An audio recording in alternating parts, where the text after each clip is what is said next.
பெற்றோர்கள் எல்லாவற்றிற்கும் தீர்வு சொல்லிவிடாதீர்கள். அவர்கள் வலி பேசினால் அந்த வலியை கேட்டுக்கொண்டு அந்த வலியோடு கூட கொஞ்சம் நேரம் இருங்கள். அது போதும். அவர்கள் மறுபடியும் எழுந்து பறப்பார்கள். ஃபர்ஸ்ட் வரணும், ஃபர்ஸ்ட் வரணும். நான் உன்னை கேட்கிறேன், பைக் வாங்கி தரீங்க, ஃபர்ஸ்டா போறான் பையன், எவ்வளவு முந்திப்பீங்க? ரோட்ல எவ்வளவுதான் முந்திக்க முடியும்? எவ்வளவு முந்தினாலும் உங்களுக்கு முன்னால ஒரு வண்டி ஓடிக்கிட்டு தான் இருக்கும். சரியா?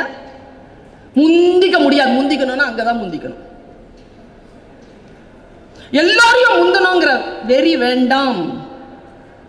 ஒரு ஆசிரியரா நான் சொல்றேன், ஆனாலும் முந்திக் கொள்ளுங்கள். எனக்கு நான் சொன்னேன்ல, ஃபர்ஸ்டா வரவங்களை எனக்கு பிடிக்காது, ஃபர்ஸ்டா வர்றது எனக்கு பிடிக்கும்னு. ஒரு சின்ன டிஃபரன்ஸ் தான் பாப்பா. ஃபர்ஸ்டா வரக்கூடிய குவாலிட்டியை நீ எப்படி வளர்த்துக்கணுங்கிறதுக்காக நான் இதை சொல்றேன். இறை அருளால்